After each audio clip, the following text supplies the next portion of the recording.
The room is silent, not the peaceful silence of sleep, but the heavy silence of waiting. A clay cup rests in a trembling hand. Inside it, hemlock, a slow, merciless poison. Around him, young men weep openly. Some cannot even look at him, but he is calm.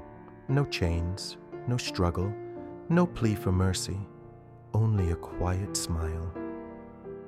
In a small prison cell in Athens, an old man prepares to die, not because he must, but because he chooses to.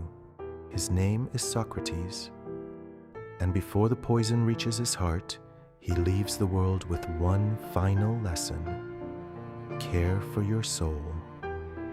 Why would a man accept death when escape was possible? Why would a city famous for democracy execute its greatest thinker?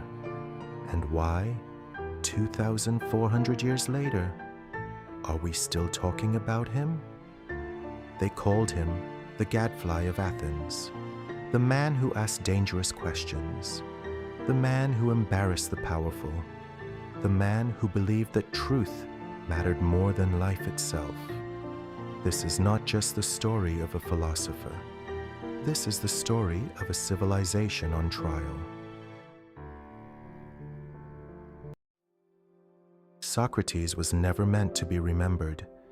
He was not born into wealth. He did not write books. He held no office. His father was a stonemason, a builder of walls and statues. His mother, a midwife, helped bring life into the world. And in a strange way, Socrates would inherit both trades. He began life shaping stone, but ended it shaping minds. By all accounts, he was physically unimpressive. Short, barrel-chested, bulging eyes, a snub nose. Some Athenians joked he looked more like a satyr than a man. In a city obsessed with beauty, Socrates was considered the ugliest man in Athens. But beneath that rough exterior lived something dangerous, a mind that refused to accept easy answers. As a young man, Socrates fought as a soldier in brutal campaigns. He endured hunger, cold, and fear, and showed remarkable discipline under pressure. While others panicked, he stood firm. Yet war did not harden him, it sharpened him.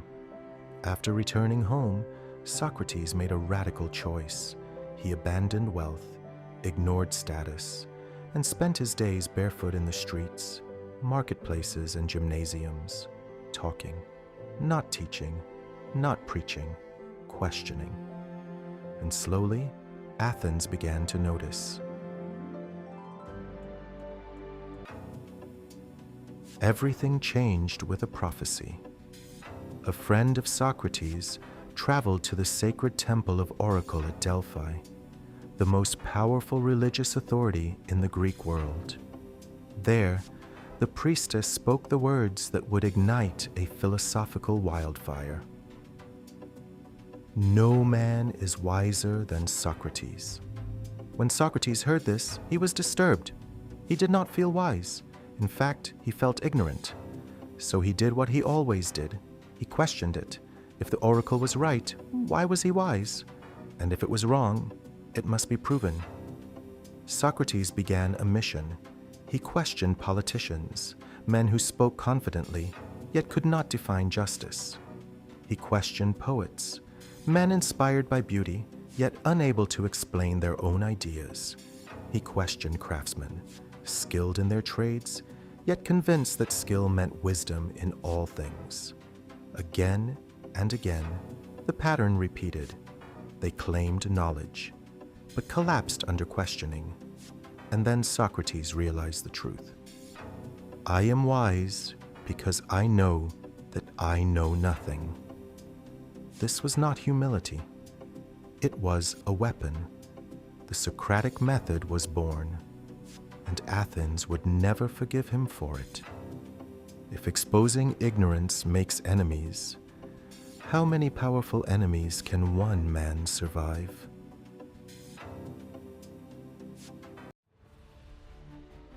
Socrates never lectured. He asked questions, simple ones, harmless ones, or so they seemed. What is justice? What is courage? What is virtue? But each answer led to another question, and another, until confidence collapsed into contradiction. To Socrates, virtue was knowledge. If people truly understood what was good, they would do it. Evil, he believed, was not chosen. It was ignorance in disguise. And above all, he cared about one thing: the soul. Not wealth, not reputation, not power. The unexamined life is not worth living. Imagine him today, a man walking into a viral podcast, calmly questioning influencers about success, asking politicians to define justice, asking billionaires why money hasn't made them wise. He wouldn't shout, he wouldn't insult, he would just ask, until the illusion cracked. And that made him dangerous, because power survives on unquestioned belief. But history was about to give Socrates his most dangerous audience yet.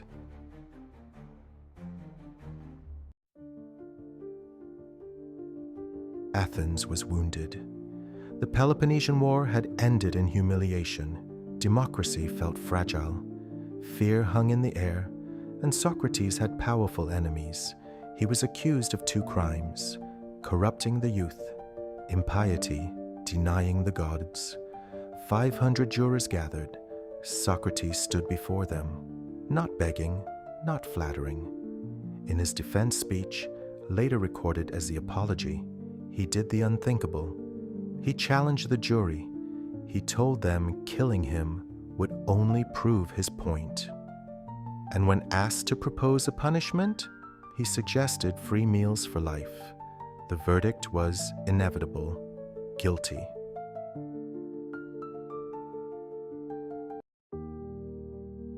Friends arranged an escape. The guards were bribed. The door was open. Socrates refused. If laws are unjust, he said, they must be changed, not broken. To flee would destroy everything he taught. When the poison arrived, he drank it without hesitation. His last request? To sacrifice a rooster to honor healing. Even in death, he was teaching.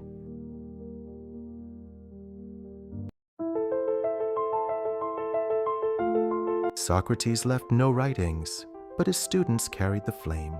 One named Plato, another named Aristotle. Through them, Western philosophy was born. Socrates proved one final truth. You can kill a man, but you cannot kill an idea whose time has come. In a world full of noise, be brave enough to ask questions, because truth still needs gadflies.